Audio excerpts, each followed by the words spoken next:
Go Catch a Goose. Chapter 12. Tuesday afternoon, in the sneakers, red skirt, and blouse with bows on the sleeves, Chosen jumping back and forth between the bathroom mirror and half her closet emptied onto the bed, Ochiko waited at the crosswalk outside Tokyo's Roppongi station. She checked her phone for the latest message from Deku and buried the screen against her chest. "I'll be waiting for you, Ochiko." Her shoulders inched up to her ears. Deku was calling her Ochiko now, and he was waiting for her to take her on a date.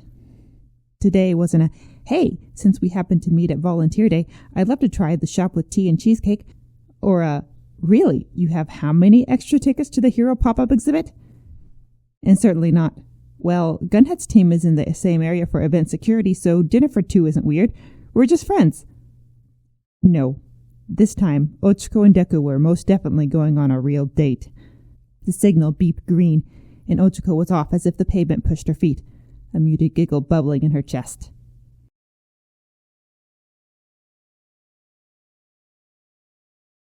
Was it normal to feel strange, too? A crisp current seemed to run through the city, making her nerves prickle in the atmosphere of polished business lobbies, well-dressed office workers, and skyscrapers that made the neighborhood around Gunhead's agency feel like a little Lego world. Her stomach adopted an odd quiver. Odd like maybe you weren't supposed to eat a bowl of yellow butterflies for lunch. Odd like she'd known Deku for 5 years, but what was supposed to happen now? They were meeting at the Garden Plaza in front of the new Tokyo Peaceful Banking Center. Like much of the area damaged by Shigaraki sympathizers, both the plaza and the 58-story building were all new construction. An off-white stone paved the plaza and wove a path around the bushes and lawn, making the area feel open, modern, and clean. Ochiko spotted Deku by the big bowl-shaped fountain, where he somehow glided under the radar, with a face mask and his hair stuffed into an old all-might cap. He'd busied himself checking something on his phone, enough for Ochiko to trot up beside him before catching his attention. "Hey, there you are!" Deku's head popped up abruptly, and then for a quiet moment, his eyes were on hers. 2 inches between mask and cap, locked onto Ochiko like electromagnets, for 4 heart beats. Ochiko, yeah, I'm..." A step back and an awkward breath interrupted Deku's sentence. His eyes skittered down to Ochiko's feet and back up. "I am here. How are you? Are you feeling okay?" "I am here?" Ochiko sputtered out a giggle. "I'm all right, and feeling like I just got rescued from a burning building." "A burning..." Deku's brow creased. "Do you need to sit down? Or we can go inside and get something cold to drink. There's some cafes or at least a vending machine." He drew himself up and scanned the building perimeter like he'd taken on a mission. "The closest entrance is the bank lobby." Mid-giggle, Ochiko stopped and pulled herself up to attention, automatically mirroring Deku and looking for the entrance. "Do we need to go to the bank?" "No, but it's air-conditioned. Sorry, I didn't think it'd get this warm today. You must be burning up from walking all the way here in the sun." He gestured for her to follow him inside. "Hold on," she cut in. "I think I missed something. What are we talking about?" "You're too hot, right? We can go inside where it's cooler. It's open to the public," said Deku. Ochiko blinked. "Did I say it was hot? Didn't you? Like a burning building?" Deku blinked back. "Is that what I said?" Ochiko tilted her head, drawing a long, slow breath until the gears clicked. "No, Deku, I was joking. It was because of what you said, or like, 'I am here. Are you okay? Quick. We'll use this to stop the bleeding.' So I said it was like I'd been rescued." He stopped. A second crawled by as he processed, and the urgency melted away. "Oh, a joke. Because what I said sounded like... Sorry, and it was a hero joke, too. I don't know how I missed it. You're not hot then, are you?" Not at all. I'm quite fine. If anything, it's pretty nice out today. Even a little breeze," said Ochiko. "You seem kind of worried there." "Sorry, I was looking at the train timetables and thought I'd asked you to travel too far." Sheepishly, he dipped his head and reached up to adjust the mask over his nose. "And I just worried it'd be crowded and you might have gotten nauseous or worn out from the trip. So you said burning building, and I automatically thought about heat sensitivity as a side effect, so, you know." Ochiko's nose scrunched. "Side effect of what?" If I remember correctly, your hormones, Deku started to say, when the little breeze surged into a sudden, mighty gust. Whoosh! It came, sweeping down through the plaza, shaking the trees, shooing pigeons, and snatching up Deku's hat. Up went the hat, flying for the fountain. The wind swallowed Ochiko's gasp. It was coming her way first. She leapt for it, hair blowing in her eyes, one knee up onto the marble ledge, and clasped the fabric in her fist. Safe, well above the water.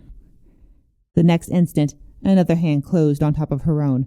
Deku's fingers were calloused but smooth, and his touch was slightly chilled, despite the warm day. Their shoulders bumped. Deku yanked away his hand and sprung back like a spooked cat. Ochiko teetered in place, and the strap of her bag slid from her shoulder down her arm, one more thing to fumble with as she climbed off the fountain ledge. Her heart droned in her ears. A trace of fingers lingered on her skin. The hem of her skirt stuck wet to her knee. 2 steps away, Deku froze, eyes like saucers and fingers splayed like he was ready to catch something. His hair had fluffed out in seconds, 10 times the volume of its container. Here, your hat! Ochiko waved it out to him. Right, thank you! Deku jumped back into animation, grabbed the hat, and with a front-side-back flash of the hand, the full green fluff vanished like a magic trick. And so Ochiko and Deku headed off on an afternoon she never could have imagined, their first official date. Or actually, certain things were quite easily imagined, like looking over her shoulder to see if anyone had spotted Deku, his apologies and assurances that he was normal-looking, and it usually took a good minute for someone to notice him, followed by the less assuring suggestion to immediately take a calm but deliberate stroll to the other side of the plaza before any curious civilians got a second look. That much was well within the realm of things that happened around Deku. The part where this happened, on a date, was where Ochiko's imagination tripped over itself. Deku was here, in a C- disguise that made her hesitant to say his name too loud, quickly leading her around the corner of the building, past a cluster of bushes blooming with blue hydrangea. Ochiko held tight to the strap of her shoulder bag, her lips pressed firm in the center with a grin tugging at the corners. Deku checked back her way, leaning in slightly with concern, asking if she was tired or if he'd been walking too fast, and Ochiko said she was fine. This was a date with her boyfriend. Maybe Ochiko didn't have enough dating experience for it to sink in. So far, she'd lived through a blind date once and sort of had a boyfriend last year, which couldn't she skip thinking about for today? Maybe she'd known Deku for too long to suddenly call him her boyfriend. She memorized his voice and picked out his varying patterns of finger taps. They'd mock-rescued each other in heroics class and practiced CPR in the same dummy, a disinfectant wipe away from indirect kissing the entire class and teacher too. All the while, she was so thoroughly convinced that Deku saw her as a friend and nothing else, that if the thought of something more dared to drift across her mind, alarm bells went off blaring in her head. Dating Deku? No, no, no! He wasn't interested. They were just friends. Had she lost her mind like a middle schooler with a celebrity crush? #1 hero, to be found on billboard advertisements, funky pencil erasers, and in all the new editions of history textbooks. Without Deku, who could say that Ochiko or anyone else here at the plaza would still be alive? But that person was interested in her now, right? When they'd covered a fair distance, both of them scanned the area for signs that he'd been noticed. There weren't even that many people here on a Tuesday.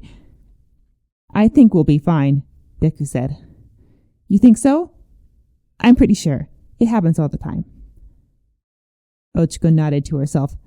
They could now safely shake off the hat slip-up. Suppose someone did notice him. It wouldn't be that much of a problem. Deku had a handle on short conversations with strangers, followed by strategic exits.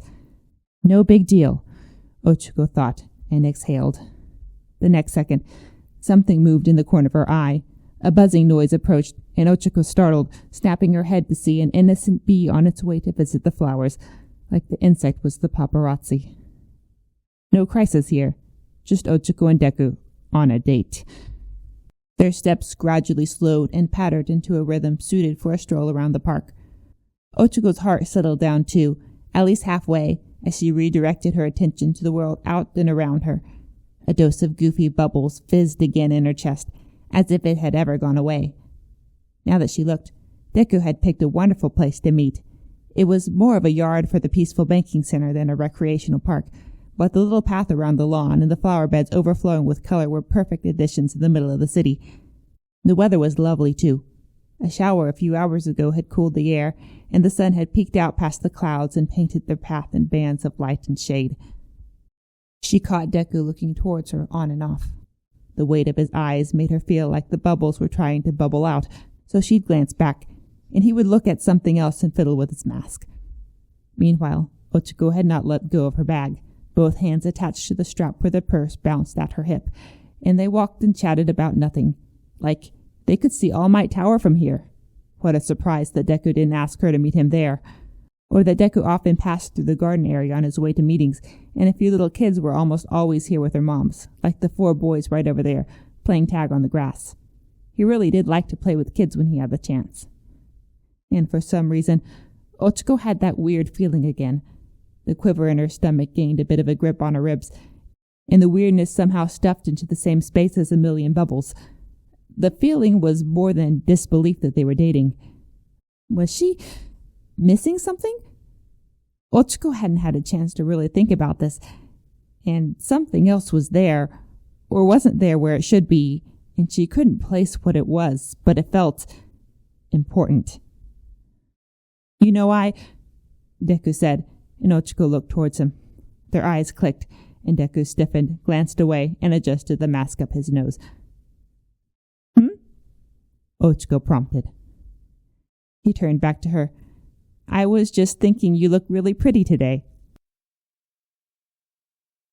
Now came Ochako's turn to fail at eye contact, with a flush, giggle, and that thing in her stomach again that she didn't know what to do with. Really? Where'd that come from? You always look pretty, but today seems a bit different. Deku adjusted his mask around his ears. Like, your outfit is cute. The color really suits you with your skirt, and your hair looks different too. I can't really say how. Oh, my hair? I took a few more minutes to straighten it, and that's about it. I'm surprised you noticed. You look nice too, Deku. She beamed back at him. I almost always see you in the t-shirts that you get torn up, but it's nice to see you dressed up a bit. I like your shirt. It matches your eyes. I'd say your hair too, but, you know. Ochako pried open her fist, released her bag, and pretended to put on a cap. She then resecured her grip on the strap because what else would she do with her hands? Grab his? Deku's head bobbed to check which shirt he was wearing. Really? I guess it does match. Thank you. My mom got it for me. I'll have to tell her you like it. Aw, it's from your mom? That's so sweet. Yeah, she likes buying clothes for me. You'd think she'd get things for herself, but it seems like any time she mentions shopping, she's buying things for me. A lot of my casual clothes are from her, said Deku. I see. So it's not just that shirt, said Ochako, eyeing him up and down. What about your shorts? Are those from your mom too? Deku checked his shorts. These aren't... Wait, actually I think they are. She gave them to me about 2 weeks ago. Really? Ochako asked. How about your hat? I got it in junior high, so that too, technically. Your socks? Deku's ears were turning pink. She bought those too? Ochiko's eyebrows climbed her forehead. Your shoes? The support company makes my shoes. My mom doesn't buy them. Ochako covered her mouth to hold in a snort, but was unable to control the giggles. The support company. Right, of course, your mom can't go shopping for parts of your costume. So does that make today's theme clothes from Deku's mom? Sorry, I guess that's a bit weird. I didn't even think of it. I just got dressed. I do have a lot of clothes from her, now that you mention it, apart from my costume. She doesn't get my suits either, since they're custom fitted, though I'm probably not doing myself any favors explaining. Hands back on her bag, Ochako stood straight and breathed in to cool the giggles. She'd been uptight a second ago, and suddenly couldn't hold back. It was funny, but not that funny, though there was no letting go of her grin. She didn't want to embarrass Deku. Your mom sure loves you a lot, doesn't she? Said Ochako. It's, different, but not bad. And you look nice, so she's got good fashion sense. That's an important factor. You know, my mom won a big department store gift card once, and she was just like that. She went and bought all of this stuff for me and my dad. Oh, you know what? This is from her. Ochako showed Deku her shoulder bag. No need to reach for it, her hands already glued in place. Really? So your mom does that too? He said. It looks like a nice bag, simple and sturdy. Thank you. I'll tell her you like it, said Ochako. You know, it seems kind of fun to go shopping for you. What size shirt do you wear? Now I want to buy your shirts too. My shirt? You don't need to go buy me anything like that. Clothes can get expensive and I've already got plenty. Come on, why not? I bet you'd look good in navy blue or maybe plaid. She bounced on her toes. No, really. Deku now shook his head and waved a hand in denial. I've got so many shirts, I don't need any more. An ounce of discomfort showed itself in Deku's refusal, and only noticing it now, Ochako's stomach responded with a drop. She promptly put herself back down on her heels, and the grin plastered across her face shrunk to a neutral expression. Oh, okay, got it. Not exactly something you need, she said. I'd better save my money. Ochako swallowed, with stiff resistance in the walls of her throat. Oh my gosh, she realized in silent horror. Deku didn't need her to buy him a shirt. What in the world did she just say to him? He'd barely asked her out yesterday, and she wanted to buy his clothes like his mom? It was super weird. And she let herself get so excited that he had to tell her no twice. Their next few steps padded by without a word, and then Deku pivoted to her sharp. He said, stopping ahead of her. Saving money's a better idea, right? I know you've always been conscientious about spending, and you can buy something for yourself later. Right. Ochako agreed, reinstalling her smile and affirming the grip on her purse. Heat presented itself in her cheeks and ears. I know I don't want to waste my money. Right. And then it was quiet again. At the blare of an ambulance a block away, Ochako took the opportunity to divert her attention in the direction of the bushes. Of course he did not want her to buy his clothes. Just imagine it the other way. What if Deku was suddenly flipping through a fashion magazine wanting to buy her dresses and shirts? How about plaid, Uraraka, or navy blue? It'd be so weird. She'd think he'd fell off a cliff and hit his head on a rock. The siren faded into the city, its absence inviting a creeping silence. She could hear their footsteps, the background hum of traffic, and the coos of pigeons, and she just knew that Deku was looking at her again. She breathed out, scanning the area for something to comment on. Isn't that the fountain from earlier? She said. Deku tugged on his mask. Looks like it is. What'd you know? The garden wasn't terribly big, and they'd circled back around to where they'd started. At least now the topic of, so what are we doing now? Fulfilled the need for conversation. As it turned out, Deku planning today's date entirely within the past 3 hours had resulted in a bumpy schedule. The best thing he could think of to guarantee a minute to themselves was to go for a picnic about 45 minutes out of town. The food he ordered was squeezed into the restaurant's schedule, and the resulting last-minute complications meant the delivery was late. A Mr. Matsumoto was already waiting here to take them to their destination as soon as they got the food. Before Deku had gotten a timeline on the food, he lightly suggested that they meet earlier in the day, so Ochako had asked to leave work early, rushed home to shower, gotten ready in a flash, and caught the express train. Apologetically, Deku rechecked with the restaurant on his phone. The two had a full hour to kill at the peaceful banking center. They decided to head inside. Not to the bank lobby. Wouldn't that have made a weird first date? Something like, hey, we're dating now. Let's get alone together. The first 3 floors were upscale retail and restaurants open to the public. The acoustics shifted as they came inside. The street sounds fell silent, and their voices and footsteps picked up bright echoes under high ceilings. The same clean, off-white stones from the plaza curved a path around the shops rather than chopping forward in blocks, and 3-story windows filled the interior with sunlight. One glance was enough to know it was much fancier than the shopping center Ochako had patrolled this morning. Many of the shops were of the fancier type, too. Luxury bags, watches, or fashion, like designer men's shirts, which Ochako was definitely not going to buy and had no reason to be looking at anyways. Or she might have been noticing the brand name stores more in the moment. The gift shop and stationery store they passed were perfectly ordinary, and Ochiko briefly thought a retail space set up with props to take trick photos looked like goofy fun, jumping out of a bag of popcorn or pretending to be a giant squished inside a tiny, tiny room, before she remembered that with Deku here, taking pictures was the last thing they'd want to do. Instead, they dipped into a shop selling artisan tea sets and walked through pointing at hand-painted teapots and mugs. Ochiko was too distracted to truly pay attention to what was on sale. The air conditioner made her shiver, and Deku stuck right by her like a guard dog, unable to resist fixing his mask.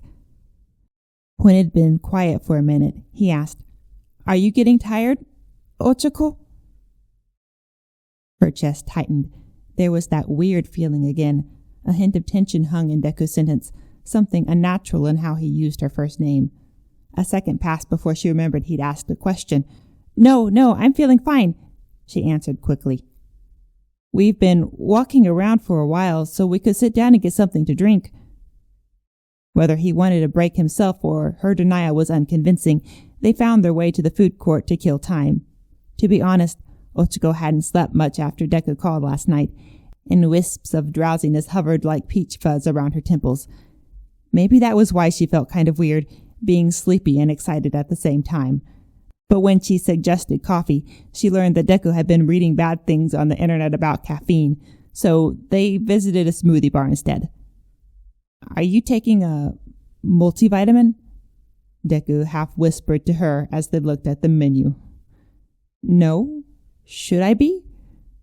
"Well, one a day is generally recommended. You can order it here with your drink for better absorption." "I guess so," she agreed. "No caffeine and vitamins. Are you into healthy diets now?" Deku gave the affirmative. "You need to take care of your body, right?" Ochiko thought the dragon fruit smoothie sounded exotic, so Deku ordered two, saying, "And can you add the vitamin boost with iron and folic acid? Go ahead and put it in both." He'd swiped his credit card before Ochiko had a chance to get to her wallet. Waiting for the smoothies, Ochiko re-zipped her purse. She'd usually insist on paying for herself. There had been enough times when mooching was her only option if she wanted to hang out with friends. But the rules and expectations would change since Deku was her boyfriend now. Still an odd idea, but slowly sinking in as he brought the matching magenta smoothies and sat down across from her, their little square table made for no more than two. "Thank you for the drink. You'll have to let me get yours next time," she told him. "You're welcome. How is it?" Sweet. A really bright flavor," she said, taking a sip. "How about yours?" "Haven't tried it yet." Deku's hand hung close to his ear, hesitant to pull off the mask strap, and a trained gaze carried a slow sweep of the seating area. "You'll have to take it off." Ochiko peered around too. Their table was towards the side of the seating area, but the space lacked options for cover, such as booth dividers or columns. When he first said 45 minutes out of town, Ochiko kinda thought it was overkill, especially since she'd spent at least that long getting here, but maybe it wasn't if it meant he didn't have to look over his shoulder all day. At least the crowds were fairly light on a Tuesday. Or, Ochiko motioned a face mask with her hands. "You stick the straw under your mask." That earned his laugh. "I should be okay for a minute." Scooting closer to the table, Ochiko noticed her shoe had come untied. She dipped down to find the loose shoelace tucked under her chair leg, which needed an extra scoot to pull out. "Did you drop something?" Deku asked, leaning curiously around the table when she sat back up. He still hadn't taken off his mask. "No, my shoe was untied. All fixed now," she said, getting another sip of her smoothie. "Aren't you going to drink?" Ochiko stopped, now registering Deku's cup, vacuum clean, save for the few drops unreachable by a straw. Her eyebrows climbed to the top of her forehead. "You're already done? Did you even taste it?" "Yes, it was good, wasn't it?" he said. With that, Ochiko was left with a nearly full drink while Deku sat there waiting and watching. She'd gotten used to the thing he'd been doing where he looked around and then sneaked a glance back at her, but it became way more conspicuous from directly in front of her at an itty-bitty table. And it might have been because she only had the strip between his face mask and cap to read his expression, or because everything changes on a date, but his glances felt more serious than usual. Like there was something like more weight to his attention when it shifted her way. Was this how he acted because he liked her? Which would make it a good thing, right? She sipped away at the smoothie, and soon was surprised to find she'd finished it. About how much time do we have now? Ochiko asked. I haven't heard anything else, so I would say around 40 minutes, said Deku. So they headed up the escalator for more window shopping and peered over the rails at the open space. Deku told her she needed to visit around Christmas when they decorated the plaza with lights, filled the atrium with trees and fake snow, and Santa came to visit all the kids. Ochiko did listen, but also found her attention pulled to a giant bronze clock hung over one of the entrances. Still 40 minutes? The smoothie break hadn't done much to help with the wait. Why did she need to check the time at all? She didn't come here to shop or go on a picnic. She came here to spend time with Deku, and they were together right now. Nothing was wrong with having half an hour to spare. Ochiko had been in a state of hurry since Deku had called her last night. There was no time to waste as she was going to make donuts at the last minute, and then again, when she saw him this morning, it was hurry. Barely a 10-minute break before she needed to rejoin her team. Then hurry to finish work, hurry to get home, lightning quick shower, outfit, makeup, hair, thorough but fast. A speed walk to the station to secure a seat on the Super Express train to downtown Tokyo, all to beat Deku's last-minute plans like a turtle racing a Ferrari. Even if she hadn't gotten here early, she still had plenty of time. Tuesday was her Friday, so she had no worries about getting up for work in the morning, and living alone meant no one would be waiting up for her either. No one even knew she was here on a date. Ochiko wasn't ready to tell her friends, family, or co-workers she had a boyfriend when she couldn't believe it herself. She had only texted Tsuyu, but her friend couldn't read any messages until she docked in Nagoya, which would be sometime tomorrow morning. The second floor guided them off the escalator with a view from a glass balcony and another row of windows to browse. Why did Ochiko feel like there was a ticking time bomb set to explode if she and Deku didn't figure out their whole relationship in the first 36 hours? They had plenty of time, or so she thought, until she glanced over her shoulder and Deku had disappeared. Ochiko spun on the spot. No more than a couple steps behind, Deku had frozen in place, his shoulders in a quarter turn, the eyebrows flattened, an unreadable stare focused off to the side. Ochiko was back with him in a split second. Did you see something? She whispered.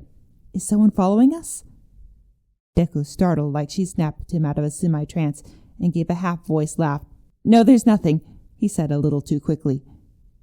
When he attempted to proceed forward to continue casual window shopping, Ochiko stepped firmly into his way. You look like you saw something, she said. It's nothing suspicious. Deku stepped back, took in a full deep breath, and composed himself to look at her straight. I was looking at the baby store. What a coincidence it's here. Oh, said Ochiko. Her head followed in the direction he'd been staring. Indeed, pastel bubble letters and a giant teddy bear welcomed them into Baby Bonanza. Whatever she'd expected to hear, looking at a baby store wasn't it. His suspicious reaction, though, didn't match. She turned back to him, puzzled. Do you know someone who's having a baby?